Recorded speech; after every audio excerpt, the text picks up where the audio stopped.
Hello again, Steve here with a few comments to follow up on the last video I did about the whole Donald Trump thing and me not being in support of him, but rather in support of truth and honesty and so on. And I think it's important to make the case that, oh, and by the way, the reason I'm following this up is because this iPhone thing here, for whatever reason, I get to 15 minutes, it doesn't really allow me to upload to YouTube. It gives me a big hassle. So it was getting almost 15 minutes, so I had to cut it off, and then my whole data was full. So anyways, to follow up, I wanted to talk a little bit about voting and ethics as I see it behind that.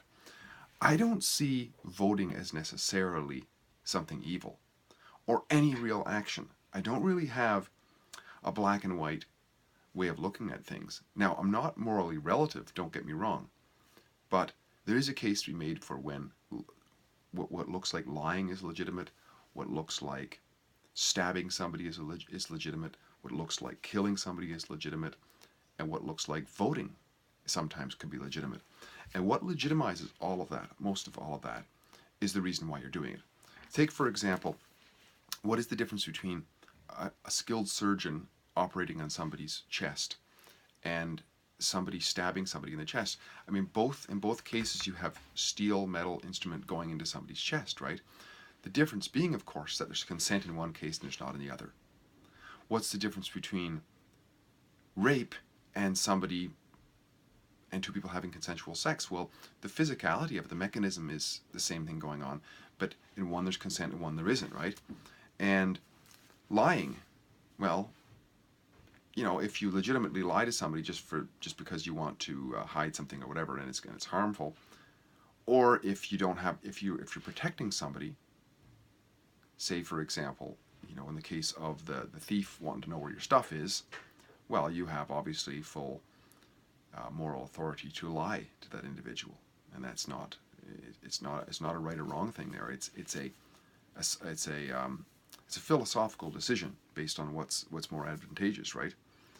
And you know, so sometimes it comes down to self-defense. I just want to make the case about the rape and the stabbing and so on to make sure that we understand that there are cases where the same thing is going on, but it depends on why it's being done. So the question is, why are we voting, right? This is the case. That's the good question.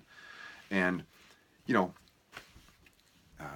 another example would be of something that is of lying would be somebody who pretends to be somebody else to get out of a situation. Say if you're in some kind of a concentration camp and you pretend to be a guard.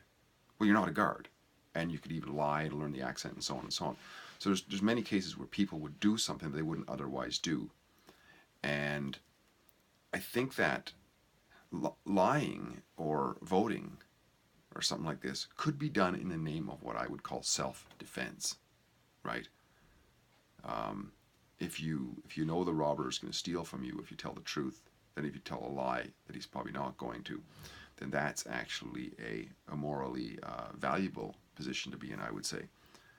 And voting, one could make the case there's a similar situation. I think this last election was a very strategic, it was a very important, it was a crossroads in Western civilization, I would say. And many people who wouldn't have voted, I think this is why Donald Trump got such a strong support, is because many people who never voted came out and voted. And even though it's alleged now that the Hillary side stole about, at least through voter fraud and manipulation and so on, upwards of 5 states, he still won. He had to win huge in order to win the manipulation that was going on. And also, you know, considering that she was a very weak candidate, but still she had the whole system and the world oligarchs and so on behind her. But he was still able to win in spite of all that thievery. And I think it was because the strategic decisions that many people made to go out and vote anyways, because this was an important decision in the minds of many. And I can't fault them for that whatsoever. You know, I can't fault them for that. So on one hand I say, well, I don't vote, and I think it's an evil system as I see it. No, not just think it, that's what I see. It's a tyrannical system. Many people may have thought, well, let's buy it some time a little bit so we can help other people to wake up to what's going on. Let's vote anyways, even though we know that Donald Trump has to operate inside of a tyrannical system. Even though he may not be a tyrant at nature, he has to be that, because once you're in shit soup, you're shit, basically. and that's how I see it. So I don't fault people for voting, and I mean, lots of times we can say we're going to behave somehow in a certain situation, but in that situation, you know, if we were put in a situation of dire despair, you know, would we act different than we do now? Probably we would, right?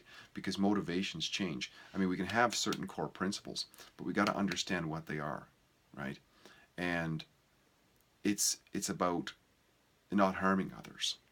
But sometimes we make a decision, like the old philosophical decision. You know, if you're at the lever switch when there's a train coming down the road, and there's one guy lying on the tracks here, and there's 8 people lined up on the other track tied down.